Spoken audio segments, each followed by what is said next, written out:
요한일서 2장 12절에서 17절입니다. 12절에서 17절까지 제가 한 절, 여러분이 한 절 천천히 교독하도록 하겠습니다.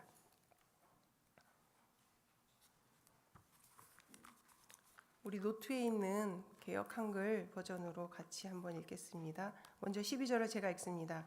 자녀들아, 내가 너희에게 쓰는 것은 너희 죄가 그의 이름으로 말미암아 사함을 얻음이요.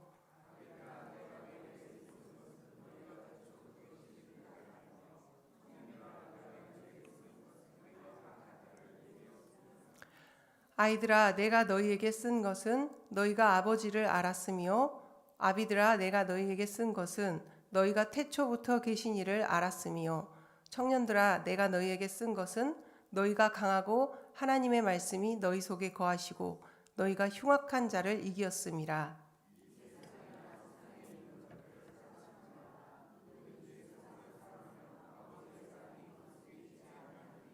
이는 세상에 있는 모든 것이 육신의 정욕과 안목의 정욕과 이생의 자랑이니 다 아버지께로 쫓아온 것이 아니요 세상으로 쫓아온 것이라.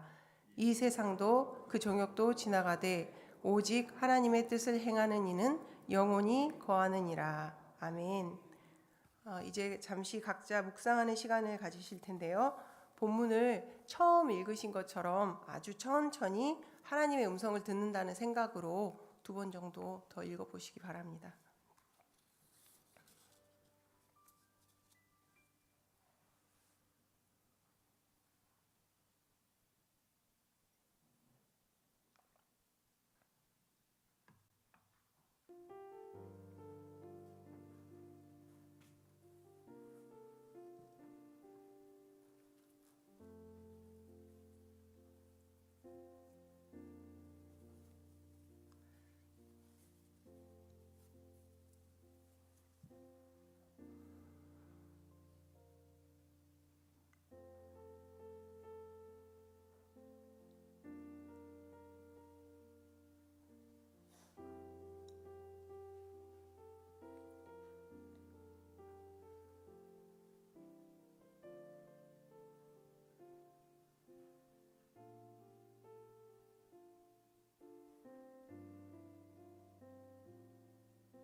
네, 오늘의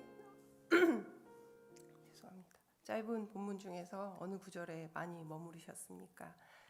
사도 요한은 오늘 말씀에 앞서서 우리가 1장에서부터 계속 말하고 있는 것이 우리가 하나님을 아는 것, 하나님을 사랑하는 것, 그리고 하나님 안에 산다고 하는 것은 바로 우리의 살아가는 모습으로 증거될 수 있다고 말씀하고 있습니다.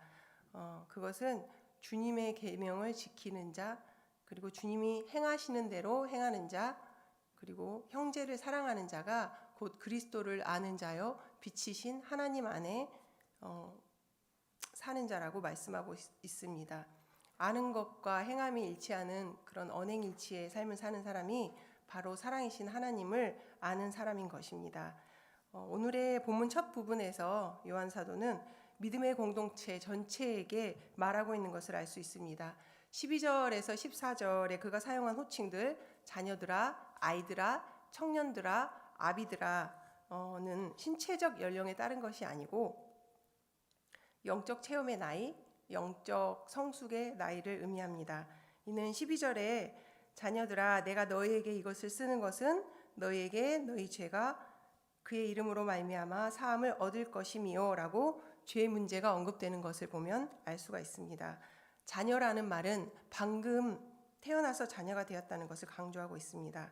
그리고 아이들, 파이디아라는 말은 이제 아기들보다 좀 더 자란 정도를 나타낸 것입니다. 그리고 청년들은 다른 번역서에 보면은 믿음의 후배들이라고도 표현되어 있고 또 아비들은 믿음의 선배라고도 나와 있습니다. 영적 나이별로 사도 요한이 말해주고 있는 특징은 무엇인가요? 우리가 한번 살펴보겠습니다. 먼저 자녀들에 대해서 12절에는 이렇게 말씀하고 있습니다. 자녀들아 내가 너희에게 쓰는 것은 너희 죄가 그의 이름으로 말미암아 사함을 받았으며 제가 준비해온 말씀이 버전이 개역 개정이라서 노트에 있는 말씀과 조금 다른데 이해해 주시기 바랍니다. 네. 즉 자녀들은 성령 안에서 거듭나서 하나님의 자녀가 되기 위해서는 예수님의 이름으로 죄 사함을 얻는 사건이 있어야 한다는 것입니다.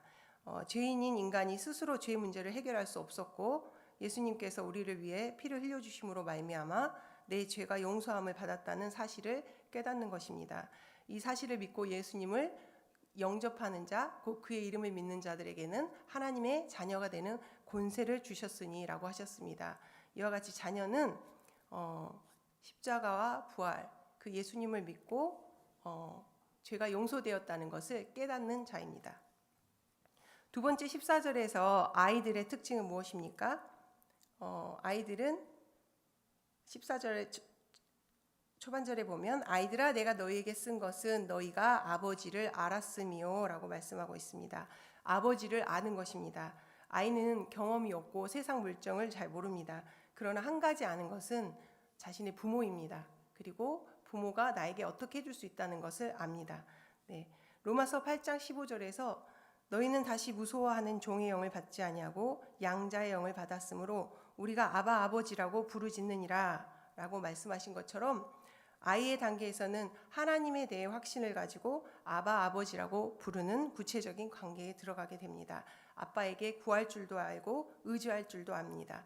기도를 통한 하나님과의 사귐이 시작됩니다. 세 번째로 청년들의 특징은 13절 후반절과 14절 후반절에 나오는 것처럼 강하다는 것이고 악한 자, 즉 사단을 이긴다는 것입니다. 우리의 신앙생활에는 늘 우리의 믿음을 방해하는 사단의 존재가 있습니다. 그래서 연약할 때는 유혹 앞에서 번번이 패배하기도 합니다. 그러나 영적 청년은 강하여서 악한 자, 사단을 이기고 영적 승리를 맛본다는 것입니다. 어떻게 강하여집니까? 14절 후반절에서 하나님의 말씀이 너희 속에 거하였다고 말씀하고 있습니다. 바로 영적 청년의 단계에서는 하나님의 말씀으로 무장되어서 그것을 통해 승리하는 신앙생활을 하는 것입니다. 마지막으로 영적 성숙의 정상 단계는 영적 아비입니다. 13절 14절에서 영적 아비는 태초부터 계신 이를 아는 자라고 합니다. 이는 하나님을 깊이 이해한다는 것입니다. 하나님의 섭리에 대한 깊은 이해가 있고 지식적으로가 아니라 관계적으로 하나님을 안다는 것입니다. 목자와 같은 존재인 것입니다. 영적 아비는 자신이 양육하고 있는 자녀가 있습니다. 하나님의 뜻과 마음을 알고 그의 사역에 동참하여서 영혼을 구원하고 예수의 제자를 길러내는 하나님의 동역자인 것입니다. 베드로 사도는 베드로 전후서 그의 그 서신을 마무리하면서 마지막 베드로후서 3장 19절에 이렇게 말씀하고 있습니다. 오직 우리 주 곧 구주 예수 그리스도의 은혜와 그를 아는 지식에서 자라가라. 영광이 이제와 영원한 날까지 그에게 있을지어다. 아멘. 우리가 자라가는 것은 하나님의 뜻입니다. 우리가 자라가기 위해서는 주님의 은혜와 그를 아는 지식이 필요합니다. 은혜는 하나님께서 우리에게 주시는 하나님 편에서의 사역이지만 우리가 주님을 알아가는 것은 우리가 의지적으로 노력해서 드려야 되는 우리의 책임인 것입니다. 아이가 태어나서 자라지 않으면 부모의 근심거리가 되고 또 결국 자랑이 될 수 없는 것처럼 우리도 영적으로 거듭난 후에 성숙해 가는 것이 마땅합니다. 우리 자신의 각자 영적 단계는 지금 어디에 와 있습니까? 자녀입니까? 아이입니까? 청년입니까? 아비입니까? 우리는 늘 부족하다고 여겨지는 것이 사실이겠지만 그렇다면 우리는 더욱 하나님 앞에서 자라가기를 소망하는 자입니까? 우리가 성숙한 아비의 단계까지 다 자라서 하나님과 귀한 동역을 이루는 하나님의 기쁨이 되는 그런 사람이 다 되기를 소원합니다. 네, 영적 아비로서 사도 요한은 그의 영적 자녀들을 향해서 15절에서 16절에 세상을 사랑하지 말라라고 강하게 말하고 있습니다. 15절, 16절을 다시 한번 다 같이 읽어보겠습니다. 시작. 이 세상이나 세상에 있는 것들을 사랑하지 말라. 누구든지 세상을 사랑하면 아버지의 사랑이 그 안에 있지 아니하니 이는 세상에 있는 모든 것이 육신의 정욕과 안목의 정욕과 이생의 자랑이니 다 아버지께로부터 온 것이 아니요 세상으로부터 온 것이라. 아멘. 세상을 사랑하지 말라. 세상의 것을 사랑하지 말라. 세상의 방식을 사랑하지 말라. 누구든지 세상을 사랑하면 그 안에 아버지의 사랑이 그 속에 있지 않다고 말씀합니다. 세상을 사랑하는 마음이 들어서면 아버지를 사랑하는 마음을 중심에서 그것이 밀어낸다는 것입니다. 한 사람 안에 두 마음이 함께 존재할 수가 없습니다. 예수님께서도 한 사람이 두 주인을 섬기는 것은 불가능하다고 말씀하셨습니다. 세상에 속한 것, 세상의 가치관, 세상의 방식, 즉 여기서 말하고 있는 육신의 정욕, 안목의 정욕, 이생의 자랑은 하나님과는 상관없는 것들이고 이런 것들을 사랑하고 몰두하게 되면 하나님으로부터는 멀어지게 된다는 것입니다. 육신의 정욕과 안목의 정욕이 언뜻 생각하면 어떤 성적인 욕망만을 문제 삼는 것으로 여겨질 수 있습니다. 그것과는 관계없는 거룩한 생활을 하고 있는 우리는 해당되지 않는 이야기라고 생각할 수 있지만 그러나 이는 더 넓은 의미를 담고 있다고 생각합니다. 소유 욕심, 권세 욕심, 시기심, 질투심, 이기심 이런 모든 것 큰 야망이 아니라 할지라도 가만히 내 안을 들여다보면 우리가 우리의 많은 행위가 이러한 죄성 그리고 이런 욕심에서부터 나온 것이라는 것을 깨달을 수 있습니다. 하나님께 집중하고 그의 영광에 초점 맞춰서 나의 삶의 요소들을 신중하게 선택하기보다는 나의 만족을 위한 활동, 세상적 가치관으로 봤을 때 내 삶을 더 품위 있고 윤택하게 하는 활동에 집중을 합니다. 내 오감을 충분히 만족시켜줄 만한 오락물에 아무런 경계 없이 나를 노출하고 또 이런 활동에 아낌없이 시간과 물질을 투자합니다. 내 안에 고갈된 사랑의 탱크는 보지 못한 채 내 마음 가는 대로 세상을 판단하고 비판하는 것도 그리고 새벽 기도 나와서 기도하면 하루가 피곤해서 어쩌지? 이런 걱정하면서도 밤 늦게까지 활동하고 TV를 보는 것은 포기하지 못하는 것도 또 우리 힐링하려고 바쁘게 맛집을 검색하고 찾아다니고 명소를 검색하고 찾아다니잖아요. 그럴 시간은 있지만 말씀과 기도로 하나님께 내어드릴 시간이 없는 삶이라면 내 마음에 세상으로부터 온 것이 아닌 내 마음에 세상으로부터 온 것이 하나님의 사랑을 밀어낸 것이 맞다고 생각합니다. 하나님의 아버지보다 세상의 것을 사랑하는 것이 맞습니다. 이생의 자랑은 무엇입니까? 내가 가진 소유, 능력, 성공을 자랑하는 것입니다. 내가 하나님을 소유한 자인 것을 자랑하기보다는 세상적인 가치관으로 내가 이만큼 이루고 이만큼 가지고 이만큼 성공해서 누리는 것을 진짜 자랑으로 여기고 그렇기 때문에 더 많이 갖기 위해서 더 성취하기 위해서 인정받고자 하는 욕심으로 열정을 다하며 사는 모습일 것입니다. 또 내 자녀를 양육할 때도 내 자랑을 삼으려고 내 자녀를 창조의식으로 바라보면서 하나님이 지어주신 그대로의 모습을 사랑하는 것이 아니라 청직의 심정을 가지고 믿음으로 양육하는 것이 아니라 내 욕심대로 키우는 모습도 이생의 자랑이라고 생각합니다.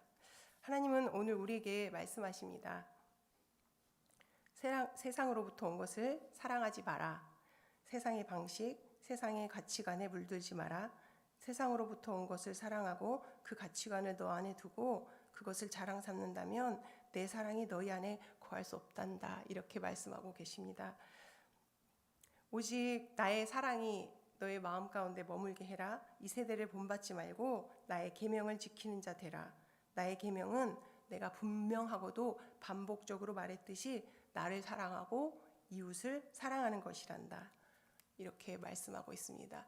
사실 말씀을 준비하면서 요한의 선시인서와 요한복음을 이렇게 읽어보면서 아주 너무나도 기초적이고 단순한 사실이 사실 저에게 너무나도 놀랍게 다가왔습니다. 그것은 바로 예수님께서 제자들에게 가르치신 대로 사셨고 또 예수님의 그 사신 모습이 바로 가르침이 되었다는 것입니다. 요한이 그것을 다 듣고 보고 만진 바 된 사람이잖아요. 그래서 예수님이 누구든지 자기 친구를 위하여서 목숨을 버리면 이보다 더 큰 사랑이 없다고 했는데 예수님은 정말 십자가에서 그렇게 목숨을 버리셨잖아요. 우리를 위해서. 그것을 또 요한은 그대로 본 거예요. 요한이 이런 서신서를 썼다는 것은 어찌 보면 정말 당연한 것이고 또 그 삶을 본받아서 또 그렇게 사는 것이 당연한 것이라고 생각이 들었습니다. 모든 생활의 영역에서 하나님을 최고의 가치로 여기고 나의 삶의 주인을 하나님으로 모시고 그분의 통치 아래서 우리의 삶의 목적인 거룩과 영혼구원을 연결하여서 나에게 주어진 것들을 하나님의 사랑으로 사랑해야 할 것입니다.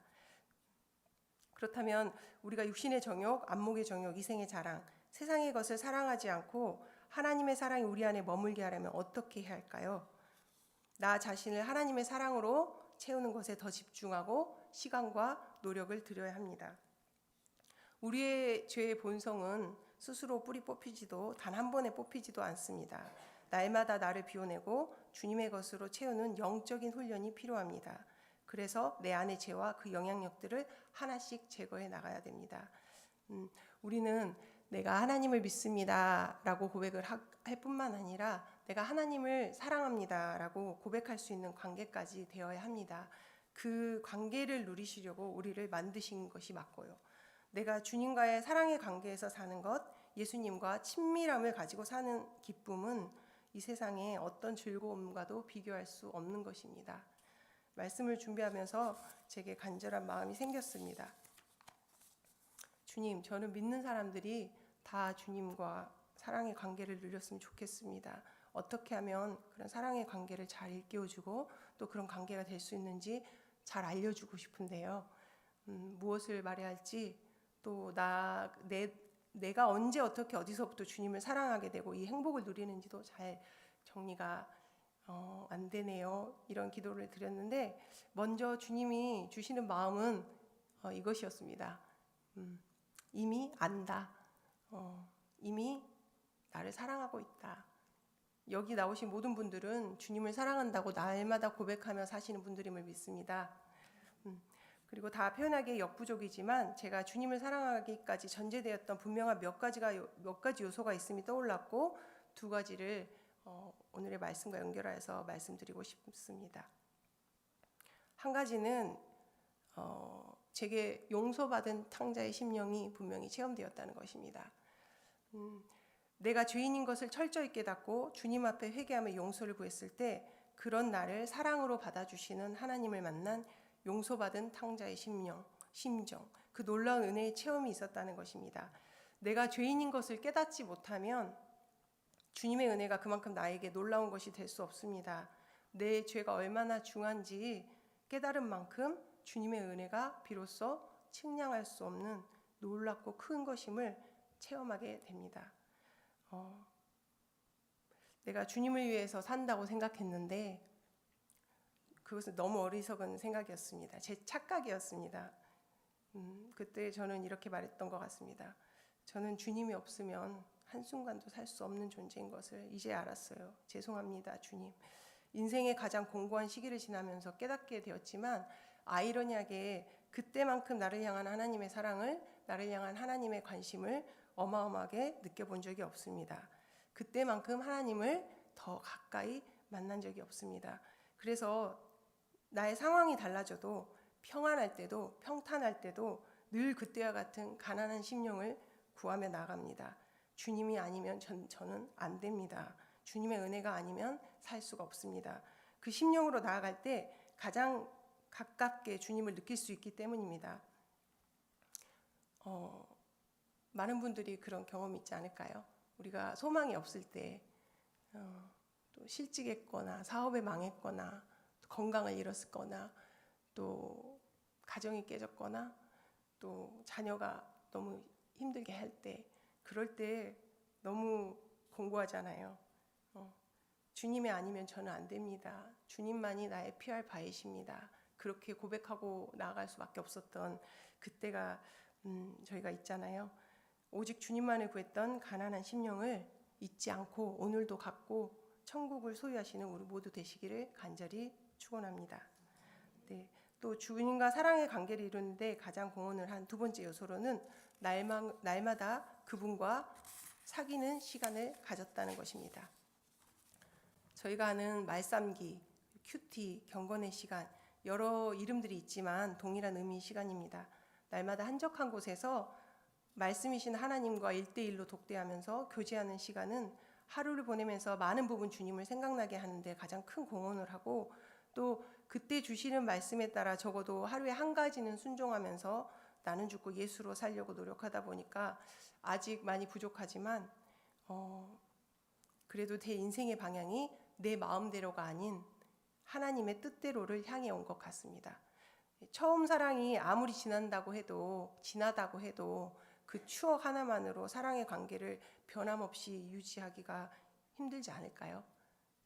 남편과 아내의 사랑이 처음보다 오랜 시간이 지난 지금이 더 좋은 것처럼, 가나안의 혼인잔치에 포도주가 처음 것보다 나중의 것이 훨씬 맛이 좋은 것처럼 주님과의 처음 사랑보다 지금 사랑이 더 깊고 풍부할 수 있는 비결은 단 하나, 오늘 주님과 사귀며 동행하는 것, 날마다 매일 규칙적으로 지속적으로 주님과 동행하며 온 그 시간 때문일 것입니다. 그런데 주님의 음성 없이 말씀 없이는 사귐이 어렵겠지요. 또 주님이 말씀해 주시는 것을 내 마음에 받아들이고 적용하지 않는다면 내 삶에 아무런 영향력도 발휘하지 못하는 무관한 것이 되겠지요. 지금 큐티 티타임이라는 모임을 교회에서 갖고 있습니다. 이것을 시작하고 이제 5주차가 되었습니다. 말씀기를 평생의 습관으로 만들기 위한 훈련의 목적으로 오픈된 모임입니다. 성경 공부가 아니라 경건의 모임, 은혜 나눔의 모임입니다. 매주 금요일 오전 8명 정도가 모여서 한 주간 묵상하고 적용한 삶을 나누고 필독서 내용을 리뷰하고 몇 가지 훈련 과제들을 나눕니다. 그 중에서 지난주 과제였던 이른바 영혼의 일기 쓰기를 여기 계신 성도님들께도 권면드리고 싶습니다. 영혼의 일기는 어떤 형식이 있는 것이 아니고 하나님께 드리는 편지일 수도 있고, 내가 늘상 쓰는 일기일 수도 있고, 또 내 마음을 그대로 1인칭으로 써가는 그런 글일 수도 있습니다. 늘 쓰시는 분도 계시고 또 가끔 쓰시는 분도 계시지만, 너무 오래되셨거나 한 번도 써보지 않은 분들이 있다면 써보시기를 권유합니다.